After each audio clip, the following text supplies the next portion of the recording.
ఈ మహిమ కలుగునుగాక. హల్లెలూయా. ప్రభునందు ప్రియులారా, ప్రభువైన యేసయ్య నామములో దేవుని పాద సన్నిధిలో కూడి ఉన్న మీ అందరికీ నా హృదయపూర్వకమైన వందనాలు తెలియజేస్తూ వాక్యం కొరకై ప్రేమతో ఆహ్వానిస్తూ ఉన్నాను.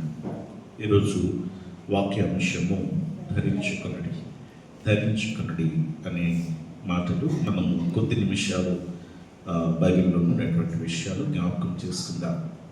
ప్రియులారా, మనము సాధారణంగా మనము లేచిన తర్వాత లేక బయటికి వెళ్ళేటప్పుడు, ఏదైనా మనము పని చేసేటప్పుడు, ఉద్యోగానికి వెళ్ళినప్పుడు ఎప్పుడైనా మనము వస్త్రములను ధరించుట, అలాగే మనము కలిగి ఉన్న ఆభరణములను మనము ధరించుకోవడం, చక్కని మరి షూస్ అని ఇవన్నీ మనకి తెలిసినవే. డైలీ కూడా మనం ఉపయోగించుకునేటటువంటి వీటన్నిటిని మనము ధరించుకుంటూ మన నిత్య జీవితంలో మనము ముందుకు వెళ్తూ ఉంటాం. అయితే ఆత్మీయంగా మనము ధరించుకోవాలి. ఆత్మీయంగా మనం ఏం ధరించుకోవాలి అన్నది బైబిల్లో అనేక విషయాలు మనం చూడగలం. ఇందులో మొదటిగా మనము చూస్తూ ఉన్నప్పుడు పరిశుద్ధ వస్త్రము ధరించుకోవాలి. ఏం ధరించుకోవాలమ్మా? పరిశుద్ధమైన వస్త్రాన్ని ధరించుకోవాలి అని చెప్పి బైబిల్లో మనము చూస్తూ ఉన్నాం. అంటే ఇది పాత నిబంధన గ్రంథములో పరిశుద్ధ వస్త్రము ధరించుకోవలసినటువంటి వారు, దానికి అర్హత కలిగినటువంటి వారు కేవలము ఒకే ఒక్క జనాంగం, అంటే ఆ జనాంగంలో గోత్రముల వారు. అందులో ప్రత్యేకించి లేవి గోత్రముల నుండి యాజకులైన వారు మాత్రమే ఈ పరిశుద్ధమైన వస్త్రములను ధరించాలి. ఈ పరిశుద్ధ వస్త్రాలు ఎవరు ధరించాలట? యాజకులు మాత్రమే ధరించాలి. మనము నిర్గమకాండము 28వ అధ్యాయము 35వ వచనాన్ని మనం ఒకసారి చూద్దాం. నిర్గమకాండము 28వ అధ్యాయము 35వ వచనంలో, సేవ చేయనప్పుడు అహరోను దానిని ధరించుకొనవలెను. సేవ చేసేటప్పుడు అహరోను దానిని ధరించుకొనవలెను. ఎవరికి అంటే ఇది ప్రధాన యాజకుడు ధరించుకోవలసిన వస్త్రములు ఏమిటి అనేది మనం మొదటి వచనము 28వ అధ్యాయము మొదటి వచనం నుండి మనం గమనిస్తాం. ఈ వస్త్రములను ఎవరు పడితే వారు ధరించడానికి లేదు. కేవలము యాజకుడు మాత్రమే ఈ వస్త్రములను ధరించాలి. అలాగే ఆ వస్త్రములలో కూడా ఎలా ఉండాలో ప్రత్యేకతలు అక్కడ దేవుడు తెలియచేస్తాడు. ప్రియులారా, ఆ వస్త్రములు అనేవి అతనికి ఒక అలంకారము. దీనికి పెట్టిన పేరు ఏంటంటే ప్రతిష్ఠిత వస్త్రములు అని పేరు పెట్టారు. ప్రతిష్ఠిత వస్త్రములు అంటే ఇవి ప్రతిష్ఠిత చేయబడినటువంటి వస్త్రములు, అంటే యాజకుడి కోసం చేయబడినవి. ఇంకా మరొకరు ఎవరు కూడా వేసుకోవడానికి లేదు. కానీ ఈ ప్రతిష్ఠిత వస్త్రములోనే పరిశుద్ధమైన వస్త్రముగా మనం దీనిని చెప్పుకుంటున్నాం. ఎందుకు అంటే దేవుని సేవ చేయడానికి దేవుని మందిరములోనికి ప్రవేశించే యాజకుడు ధరించేది ఇది పరిశుద్ధ వస్త్రము. పిల్లరా, దీనిని తయారు చేసేవారు కూడా ఎవరు పడితే వారు తయారు చేయడానికి అవకాశం లేదు. ఎవరు తయారు చేయాలి అంటే జ్ఞానాత్మ పూర్ణులు ఎవరైతే ఉంటారో, వివేకము కలిగినటువంటి వారు ఎవరైతే ఉంటారో వారు దీనిని తయారు చేయాలి, దీనిని కుట్టాలి అని మనకి దేవుడే స్వయంగా తెలియచేస్తాడు. అందులో ప్రియులారా, మరి ఇంకా చాలా విషయాలు ఏమేమి ఉండాలో అనేది వాళ్ళ యొక్క ఇశ్రాయేలీల పేర్లు ఉండాలి, అలాగే రత్నములు ఉండాలి. వాటన్నిటిని ధరించుకొని ఎఫోదును ధరించుకొని రావాలి. ఇక్కడ ప్రతి ఆదివారము ఒక పాస్టర్ గారుగా నేను ఏం చేస్తాను, అంగీ ధరిస్తాను. అంగీ ధరించి దాని మీద మరొకటి నేను వేస్తాను, సర్ప్లస్ అని చెప్పి పిలుస్తూ ఉంటాను. తర్వాత దానికి పైన మరలా నేను ఒక స్టోలు వేసుకుంటాను.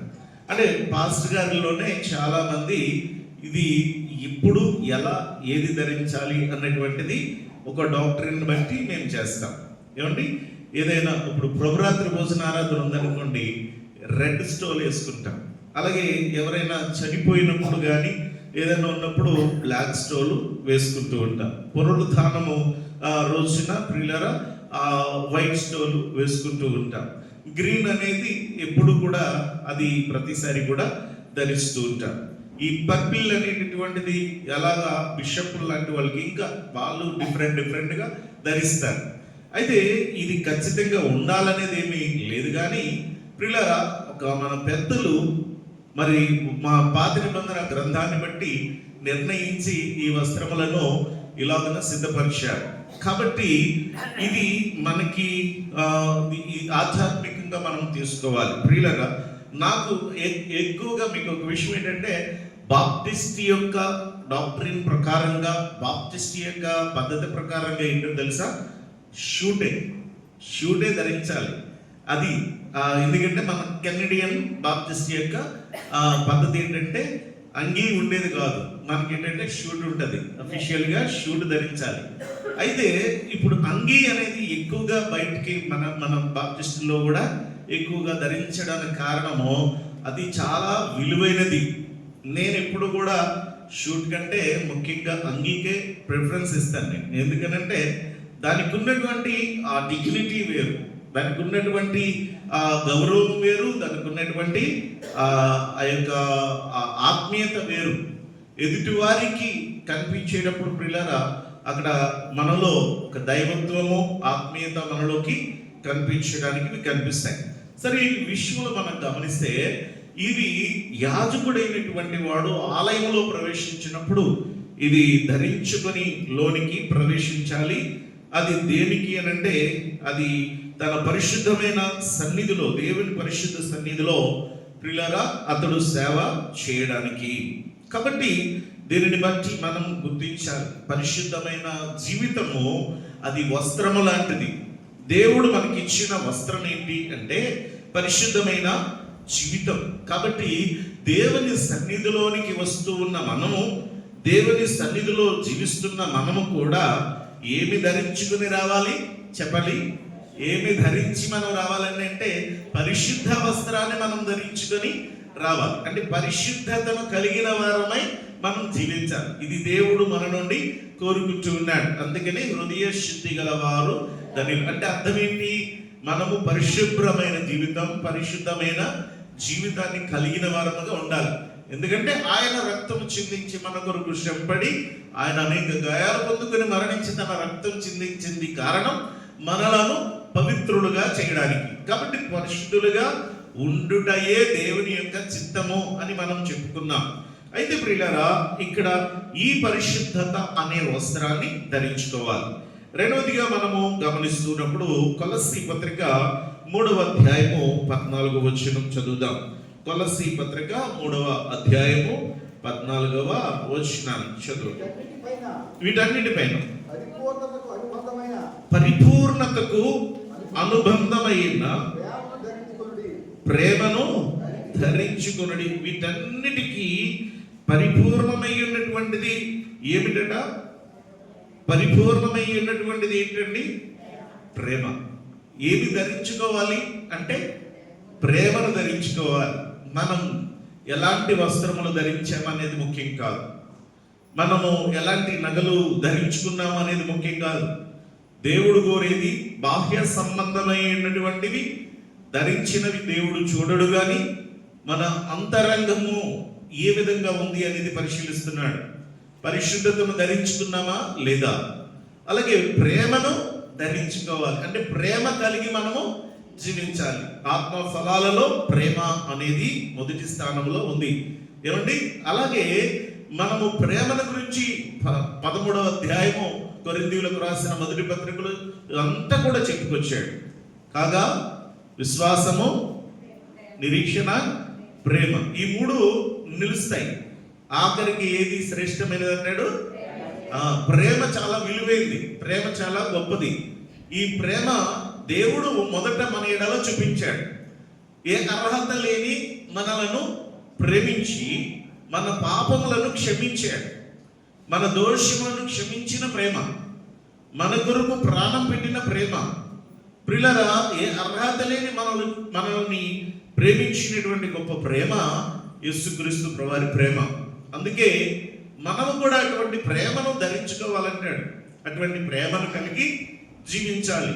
అంటే ఎవరిని ప్రేమించాలి? మనం ఎవరిని ప్రేమించాలి అంటే, మనము దేవుణ్ణి ప్రేమించే ముందు మన సహోదరులను మనం ప్రేమించాలి, మన పొరుగువారిని మనం ప్రేమించాలి. మన పొరుగువారిని అంటే ఎవడు నా పొరుగువాడు అని అంటే, అప్పుడు మంచి సమరయుడు గురించి చెప్తాడు యేసు ప్రభువారు. మంచి సమరయుడు ఏ విధంగా ఉన్నాడు? ఆ సమరయులు అనే వారిని చిన్న చూపు చూసి వెలివేయబడినటువంటి జనాంగంగా ఉన్నటువంటి ఆ సమరయుడు పొరుగువాడు కదా. అయినా కూడా పొరుగువాడు ఏం చేశాడు? ప్రియులారా, ఈ బాధపడి గాయాల పాలైన వ్యక్తిని అతడు చేరదీసి, అతడు వైద్యం చేయించి, అతడు తనకున్నది ఖర్చు పెట్టి ఒక బాధ్యత తీసుకుని చూపించిన ప్రేమ ఏదైతే ఉందో, అలాంటి గొప్ప ప్రేమ మనం కూడా ఒకరి ఎడల ఒకరు కలిగి ఉండాలి. మన పొరుగువారి ఎడల ఉండాలి, మన కుటుంబ సభ్యుల ఎడల ఉండాలి, సంఘములో కూడా ఒకరి ఎడల ఒకరు ప్రేమ కలిగి ఉండాలి. ఎవరైనా నేను దేవుణ్ణి ప్రేమిస్తున్నానని చెప్పి తన సహోదరుణ్ణి ద్వేషించిన ఎడల అతడు ఏమవుతాడట? అబద్ధికుడవుతాడు. అతడు దేవుని ప్రేమించిన వాడు కాదు. తన సహోదరుణ్ణి మనం ఎప్పుడు కూడా ఏం చేయాలి? మన సహోదరులను ప్రేమించాలి, మన శత్రువులను ప్రేమించాలి, సంఘములో ఒకరి ఎడల ఒకరు ప్రేమ కలిగి ఉండాలి. మన ఎడల ఎవరైనా తప్పిదాలు చేస్తే వారిని మనం క్షమించాలి.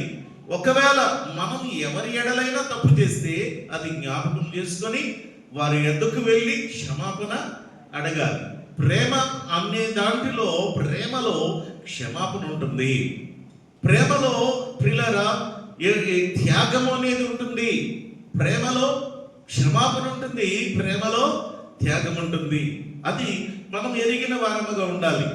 ఈ మాటలు చాలు మన జీవితానికి. ప్రియులారా, ఈ మాటలు మనం అనుసరిస్తే చాలు, ఈ ప్రేమను ధరించుకుంటే చాలు, మన జీవితం ప్రియులారా ఒక ఆశీర్వాదకరంగా మారిపోతుంది. ప్రియులారా, దేవునికి ఇష్టమైన అనుకూలమైన జీవితంగా మన జీవితం మారిపోతుంది.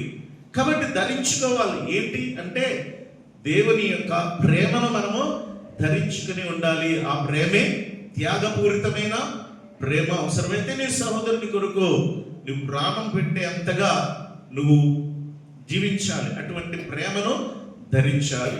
చేసిన తప్పు ఏదైనా, ఎవరైనా నీ ఎడల తప్పు చేస్తే అదే మనసులో పెట్టుకొని జీవితాంతం బాధపడిపోకుండా ప్రియులారా ఆ వ్యక్తిని క్షమించుటయే దేవుడిచ్చిన ప్రేమ. అది ధరించుకొని మనము జీవిస్తే దేవుడు ఎంతో ఇష్టపడతాడు. ప్రియులారా, ఈ ప్రేమను గురించి మనం అనేక విషయాలు మనం చెప్పుకోవచ్చు. అయితే మూడవ విషయాన్ని మనం జ్ఞాపకం చేసుకుందాం. యోబు గ్రంథములో 29వ అధ్యాయము 14వ వచనములో, యోబు గ్రంథము 29వ అధ్యాయము 14వ వచనాన్ని మనం ఒకసారి చదువుకుందాం. నేను నీతిని వస్త్రముగా ధరించుకొని ఇంటిని గనుక అది నన్ను ధరించెను. దేవునికి మహిమ కలుగును గాక. యోబు యొక్క మాటలు ఎంత అద్భుతంగా ఉన్నాయో కదా. అమ్మా, మీ అందరికి అర్థమవుతుంది కదా? మీ అందరికి అర్థమవుతుందా? ఇక్కడ ఎంత చక్కని మాట మాట్లాడాడో. నేను ఏమి ధరించాను? నేను నీతిని నేను వస్త్రముగా ధరించుకొని ఇంటిని. ఎస్, దేవుడు అందుకే అన్నాడు, అతడు యథార్థవంతుడు, నీతివంతుడు, యథార్థవంతుడు. ప్రియులారా, నీతిని తాను ధరించుకొని ఉన్నాడు. అది నన్ను ఏది? నీతి. అంటే మనము ముందు ఇష్టపడాలి, మనము ధరించాలి అనేటటువంటి ఇష్టము మనం కలిగి ఉంటే అప్పుడు అది మనకి కలిగి ఉంటాం.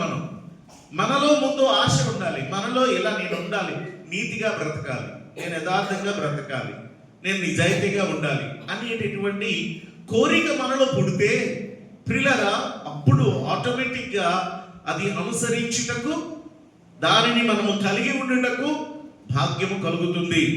అందుకే మనకి అటువంటి మనస్సులోకి రావాలి, మనం ఆ మనసు తెచ్చుకోవాలి మనం. కాబట్టి ప్రియులారా, నీతిని ఎలా ధరించుకున్నాను? వస్త్రముగా ధరించుకున్నాను. అలాగే ప్రియులారా, అది నన్ను ధరించేను. మనము ఒక్కసారి ప్రకటన గ్రంథంలోకి వెళ్తే యేసుక్రీస్తు ప్రభువారు పెండ్లి కుమారుడుగాను, సంఘము పెండ్లి కుమార్తెగాను పోల్చి మాట్లాడతారు. అందులో ఇదిగో గొర్రె పిల్ల వివాహోత్సవ సమయము వచ్చి ఉన్నది. గొర్రె పిల్ల ఎవరు? గొర్రె పిల్ల ఎవరు? యేసుక్రీస్తు ప్రభువారు. గొర్రె పిల్ల యొక్క వివాహోత్సవము వచ్చి ఉన్నది.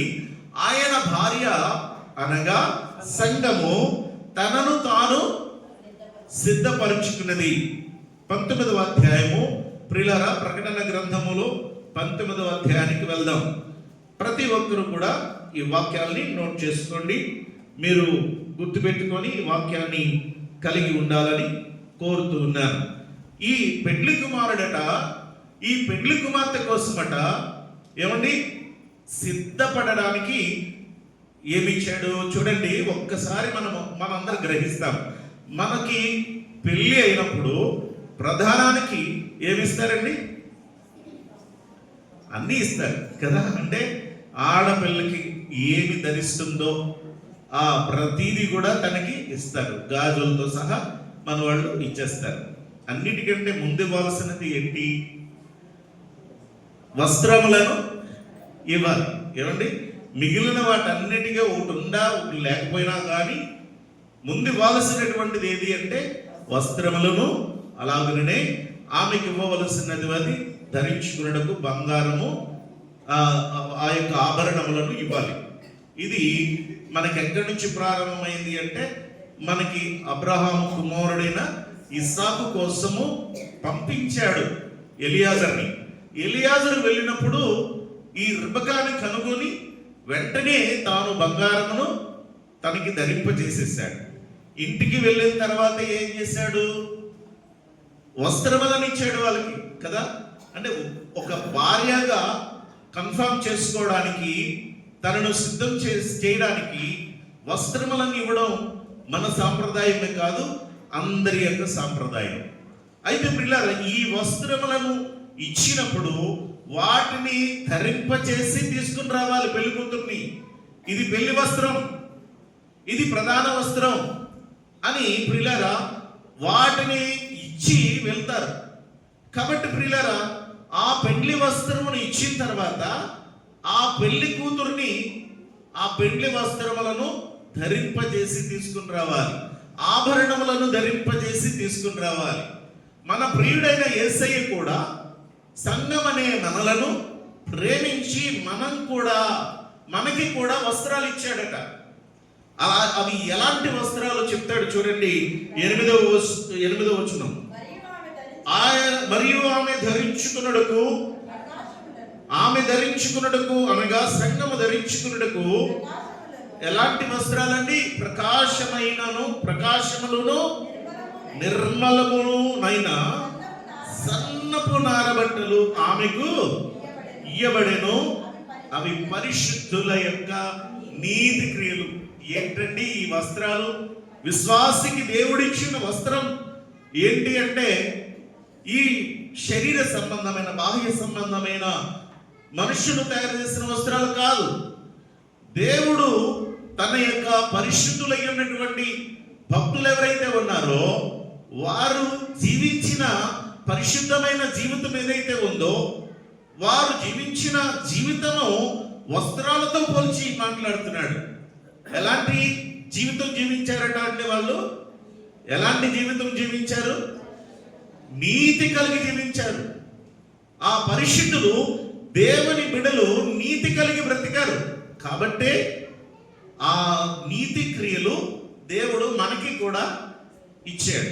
అంటే ఇప్పుడు దేవుని మనము అనుసరించాలి అంటే ప్రియులారా, క్రీస్తు ప్రభువారి యొక్క జీవితాన్ని బట్టి, అలాగే మన భక్తులైనటువంటి వారు ఎవరైతే ఉన్నారో పాత నిబంధన గ్రంథం నుండి ఇప్పటి వరకు కూడా ఉన్న భక్తులు ఎవరైతే ఉన్నారో వారిని మనం ఏం చేయాలండి? వారిని ఏం చేయాలి? వారు కలిగి ఉన్న నీతి క్రియలు ఏవైతే ఉన్నాయో వాటిని మనం అనుసరించాలి. అది గుర్తుపెట్టుకోవాలి. ఫాలోయింగ్ వేరు, అర్థమైందండి? ఫాలోయింగ్ వేరు. ఎలా ఫాలోయింగ్ అంటే, ఒక పేరు కలిగినటువంటి సేవకుడు ఉన్నాడు అనుకోండి, బాగా పేరు వచ్చింది, ఆ వ్యక్తిని ఫాలో అవుతారే, ఆ ఫాలోయింగ్ కాదు. ఏమండి, బాగా వాక్యం చెప్తున్నారు అనుకోండి, అబ్బా సూపర్ వాక్యం, అందుకే ఫ్యాన్స్ అయిపోతున్నారు. జేమ్స్ గారికి కొంతమంది ఫ్యాన్స్, రెడ్డి గారికి కొంతమంది ఫ్యాన్స్, వీళ్ళ మధ్యలో వీళ్ళు కొట్టుకుంటున్నారు ఫ్యాన్స్. ఈ ఫాలోయింగ్ కాదు ప్రియులారా. పరిశుద్ధులై ఉన్నటువంటి వారు జీవించి ఉన్నటువంటి నీతి క్రియలు ఏవైతే ఉన్నాయో వాటిని బట్టి మనము నేర్చుకొని మనం కూడా అలా బ్రతకాలి. అది వాళ్ళని మన ముందు పెట్టాడు దేవుడు. ప్రియులారా, అబ్రహాముని మన ముందు పెట్టాడు దేవుడు. ప్రియులారా, మనకి మరి దావీదుని పెట్టాడు, అలాగే దానియేలుని పెట్టాడు దేవుడు. భక్తులైన వాళ్ళు అనేక మంది ఉన్నారు. వాళ్ళందరూ ఏ విధంగా బ్రతికారో, వారు ఏమి సంపాదించుకున్నారో, లోకంలో దేవుని కోసం ఏం చేశారో అది తెలుసుకోవాలి. అది తెలుసుకొని మనం కూడా అలా ఉండాలి అనేటటువంటి ఆశ కలిగి మనము జీవిస్తే ప్రియులారా మనం ఎంతో బాగుపడతాం. మన ఆత్మస్థితి చాలా బాగుంటుంది. అంతేకాని మనము ప్రియులారా ఏదో ఆలోచన కలిగి ఉండకూడదు. దేవుడు మనకి ఇచ్చినది ఏంటండి అంటే పరిశుద్ధుల యొక్క నీతి క్రియలు. పరిశుద్ధుల యొక్క నీతి క్రియలు వాటిని ఏం చేయాలి? మనం కూడా ధరించుకుని దేవుడు ఏమన్నాడండి? ఏమన్నాడు? నీతిని నేను ఎలా ధరించుకున్నానండి అంటే వస్త్రము వలె ధరించుకున్నాను. ఇప్పుడు ఒక్క విషయాన్ని గమనించుతాం. ఏమంటే వస్త్రము ధరించాం. ధరించినటువంటి వస్త్రం తెల్లనిది. అనేక రంగులు ఉన్నాయి అనుకోండి, కానీ ఆ రంగులున్న వస్త్రాలు వేరు. కానీ తెల్లని వస్త్రం ధరించాం. మనం ధరించినప్పుడు ఎలా ఉంటాం? ఎంత ఇప్పుడు పట్టు చీర కట్టుకుని చీర అనుకుందాం. ఏమంటే చీరను చూసి ఎక్కడ నలగకూడదు అనుకుని భద్రంగా చూసుకుంటారా లేదా? అంతే కదమ్మా. నా శారీ పక్కన మీ గురించి కాదులేమ్మా, మగాలు కూడా తెల్లని షర్ట్ వేసుకుని వచ్చాను అనుకోండి, మామూలుగా వచ్చాను అనుకోండి, గబగబ వచ్చి కూర్చుండిపోతాను. కానీ నేను తెల్ల షర్ట్ వేసుకుని వచ్చాను అనుకోండి, ఏం చేస్తాను? కుర్చీ చూస్తాను. ముందు కుర్చీకి ఏమైనా డస్ట్ ఉందేమో అని చూస్తాను. చూసి అప్పుడు కుర్చీ అంతా నీట్గా తుడిసేసుకొని అప్పుడు కూర్చున్నప్పుడు కూడా ఎలా కూర్చుంటానో తెలుసా? చాలా నీట్గా అఫీషియల్గా కూర్చుంటాను. ఎందుకు? దేనికోసం నేను అంత జాగ్రత్త అంటే, నేను ధరించి ఉన్న తెల్లని వస్త్రానికి మరక అంటుకోకూడదు, నా వస్త్రానికి ఎక్కడా మరక అంటుకోకూడదు అని నేను జాగ్రత్త. మళ్ళీ మిగిలిన రంగులు బట్టలు వేసుకుంటే అంత శ్రద్ధ ఉండదు. ఒక్క వైట్ డ్రెస్కి మాత్రమే మనం అంత విలువిస్తాం, విలువైన వస్త్రాలకి అంత విలువిస్తాం. ప్రియులారా, అంతకంటే విలువైనది దేవుడిచ్చినటువంటి పరిశుద్ధత, దేవుడిచ్చినటువంటి నీతి. ఇది కలిగి మనం ఉన్నప్పుడు ప్రియులారా దానిని కాపాడుకోవాల్సిన బాధ్యత కూడా మనకి ఉంది అని దేవుని వాక్యం మనకి హెచ్చరిక చేస్తుంది. ప్రియులారా, మొదటిదేంటి చెప్పండి అమ్మా? ఏం ధరించుకోవాలి? పరిశుద్ధమైన జీవితాన్ని ధరించుకోవాలి, పరిశుద్ధ వస్త్రమును ధరించాలి. రెండవది ఏం ధరించాలండి? ఆ ప్రేమను ధరించుకోవాలి. అది మూడవది ఏంటి? నీతిని మనము ధరించుకోవాలి, నీతిని మనము ధరించాలి. అలాగే కొలస్సీ పత్రిక 3వ అధ్యాయము 12వ వచనాన్ని చదువుకుందాం. మనం ఏమి ధరించాలి? కొలస్సీ 3:12 వచనం.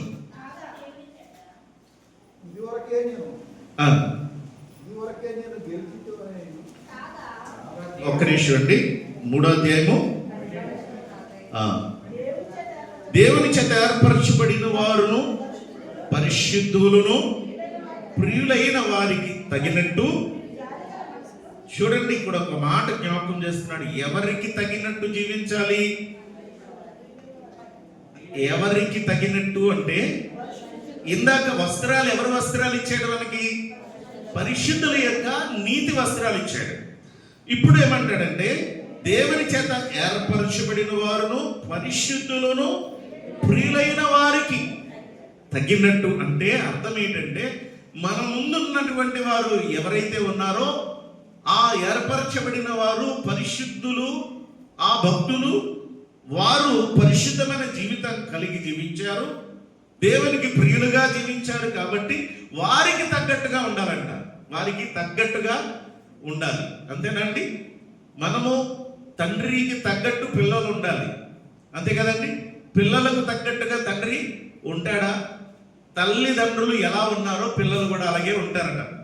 అలాగే ప్రియులారా, మనము కూడా మన యొక్క పితరులు, మన యొక్క భక్తులు, పరిశుద్ధులు, ఏర్పరచబడిన వారు ఎవరైతే ఉన్నారో వారికి తగ్గట్టు, వారికి ఎక్కడా చెడ్డ పేరు రాకూడదు కదా.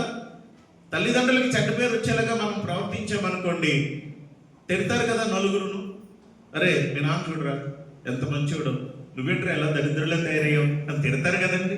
సరిగ్గా ప్రవర్తన బాగోకపోతే, అరే మీ నాన్నలాగా ఉండాలిరా, చూడు ఎంత మంచివాడు, ఎంత పేరు, ఎంత మీ అమ్మలాగా ఉండాలిరా అంటూ తగ్గట్టుగా జీవించమని చెప్తారు కదా. అలాగే భక్తులకు తగ్గట్టుగా మనము జీవించాలి. వారికి తగ్గట్టుగా అంటే ఏమున్నదండి వాళ్ళలో?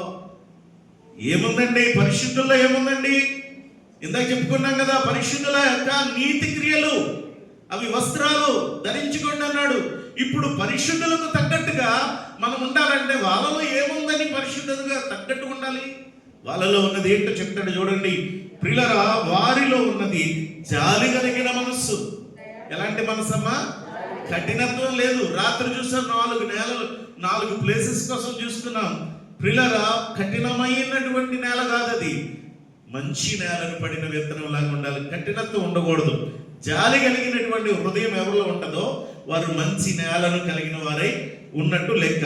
ప్రియులారా, అలాగే దయ కలిగినటువంటి జీవితం, దయాళత్వం, తర్వాత వినయము కలిగి జీవించారు, సాత్వికంగా బ్రతికారు, దీర్ఘశాంతమును కలిగి ఉన్నారు. కాబట్టి ఆ పరిశుద్ధులకు తగ్గట్టుగా మీరు కూడా అవి ధరించుకోండి. వాళ్ళు అవి ధరించుకొని జీవించారు, అవి కలిగి జీవించారు. మీరు కూడా జాలి కలిగి ఉండండి, దయ కలిగి ఉండండి, వినయం కలిగి ఉండండి, సాత్వికంగా ఉండండి, ఇవి ధరించండి అని అంటాడు. మరి మనం ఇలాంటి క్రియలు మనలో ఉన్నాయా లేదా పరిశీలన చేసుకోవాల్సినటువంటి అవసరత మనము కలిగి ఉండాలి. ప్రియులారా, ఎవడైనాను తనకు హాని చేసినని ఒకడనుకుని ఎడల ఒకరినొకడు సహించుచు ఒకరినొకడు క్షమించుడి, ప్రభు మిమ్మల్ని క్షమించిన లాగున మీరును క్షమించుడి. వీటన్నిటిపైన పైనుంచి చెప్పుకొచ్చిన వీటన్నిటిపైన పరిపూర్ణతకు అనుబంధమైన ప్రేమను ధరించుకునుడి. కాబట్టి నా ప్రియమైన సహోదరి సహోదరులారా, మనము ఏమి ధరించుకోవాలి అని అంటే పరిశుద్ధుల యొక్క మరి నీతి క్రియలు ధరించాలి. అలాగే పరిశుద్ధులు కలిగి ఉన్న జాలి, దయ, అలాగే వినయము, సాత్వికము కలిగి మనము జీవించాలి అని తెలియజేస్తున్నాడు. ఇలాగా మనము బైబిల్లో అనేక విషయాలు మనము మరి ధ్యానించగలం. ప్రియులారా, నిజమైన విశ్వాసులకు నిజమైన భక్తి కలిగి జీవించే వారికి దేవుడిస్తూ ఉన్న ఒక వస్త్రములు ఇచ్చాడు. వాటి పేరే సర్వాంగ కవచములు. అంటే ఇప్పుడు వరకు ధరించినటువంటి వస్త్రాలు వేరు. ఇప్పుడు వరకు ధరించినటువంటి వస్త్రాలు తెల్లని వస్త్రాలు, పరిశుద్ధమైనవి కాదు, ఇవన్నీ మనం చూసుకున్నాం. కానీ ఇప్పుడు ధరించే వస్త్రాలు యుద్ధానికి సిద్ధపడే వస్త్రాలు. అంటే పరిశుద్ధులై ఉండాలి, నీతిమంతులుగా ఉండాలి. ప్రియులారా, జాలి, దయ, కనికరం, సాత్వికం ఇవన్నీ మనం కలిగి ఉండాలి. కానీ ఇవన్నీ కలిగి ఉండి విశ్వాసులు సిద్ధంగా ఉండాలంట. యుద్ధానికి సిద్ధంగా ఉండాలి, గొడవలకి సిద్ధం కాదు. ఏమండి? గొడవలకి సిద్ధం కాదు. అంటే చాలు, చూసుకుందామా, నాకు వచ్చి మాటలు అంటాం. గొడవలకు వస్తే చాలు, ఒక్క మాట అంటే 10 మాటలు మాట్లాడేస్తుంటారు చాలా మంది. వద్దు ప్రియులారా, మనము జాలి కలిగిన వారంగా, శాంతము కలిగిన వారంగా ఉండాలని దేవుడు నేర్పిస్తున్నాడు. అయితే సర్వాంగ కవచాలు ధరించుకోండి. ఏం ధరించుకోవాలి? ఎఫెసీ 6:11 చదవండి. ఎఫెసీ పత్రిక 6:11 అపవాది తంత్రములను ఎదురించుటకు శక్తిమంతులగునట్లు దేవుడిచ్చే సర్వాంగ కవచములను ధరించుకోవాలి. సర్వాంగ కవచములను ధరించుకోవాలి. అదేమిటి? ఒక యుద్ధానికి వెళ్ళే సైనికుడు తాను ధరించేది ఏంటి అంటే తన తలకి శిరస్త్రాణం పెట్టుకుంటాడు. అలాగే తన యొక్క ఇది ఏమంటారు, మైమరువు ధరిస్తాడు. అలాగే డాలు పట్టుకుంటాడు, ఖడ్గము పట్టుకుంటాడు, పాదములకు సిద్ధ మనసు జోడును ధరిస్తాడు. అంటే మనం ధరించే జోళ్ళు లాంటి జోళ్ళు కాదు, లేకపోతే వేరేది కాదు. ఆ జోడు ఊడిపోదు. ఆ జోడు తనకి ఇంకా బలాన్ని, తన శరీరానికి, తన కాళ్లకు సత్తువునిచ్చి ముందుకు పరిగెట్టడానికి ఒక గొప్ప శక్తినిచ్చేటటువంటి మంచి జోడు అనమాట అది. ఒక సైనికుడు సిద్ధపాటుతో ప్రిలరా ముందు జాగ్రత్తతో ఇవన్నీ ధరించుకొని వెళ్తాడు. అలాగే మీరు కూడా అపవాదిని ఎదిరించడానికి మీరు రెడీగా ఉండాలంటాడు. అపవాదిని ఎదిరించాలి. వారి తంత్రములను ఎదిరించడానికి మీకు శక్తి కావాలి. విశ్వాసులకు శక్తి కావాలంటే ఇవి ధరించాలి. అవి ఏంటి అని ఒక్కొక్కటిగా వివరిస్తాడు. మనకి తెలిసిందే ప్రియులారా, ఆత్మ ఖడ్గమును, ప్రియులారా వాక్యం అనేటటువంటి ఖడ్గాన్ని, రక్షణ అనేటటువంటి శిరస్త్రాణమును, సిద్ధ మనస్సు అనేటటువంటి జోడు, విశ్వాసం అనేటటువంటి దావు, ఇవన్నీ మనం ధరించుకుని ఉంటే జయించగలము అని అంటాడు. కాబట్టి ప్రియులారా ప్రతిదీ కూడా మనము గుర్తుపెట్టుకుందాం. ఆఖరిగా మనము ఇందాక చదివిన వాక్య భాగములో పేతురు రాసిన మొదటి పత్రిక 4వ అధ్యాయము 1వ వచనం చదవండి. 4వ అధ్యాయము 1వ వచనం. క్రీస్తు శరీరమందు శ్రమపడెను గనుక మీరును అట్టి మనస్సు ఆయుధముగా ధరించుకున్నది. చాలండి.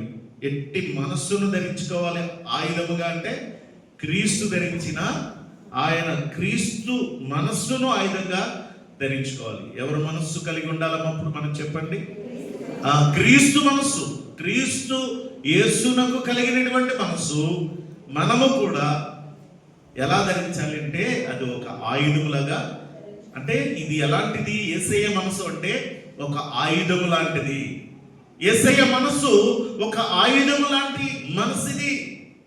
ఇది ధరించుకుంటే యేసయ్య లోకాన్ని జయించాడు, యేసయ్య సాతానుని జయించాడు, యేసయ్య పాపాన్ని జయించాడు.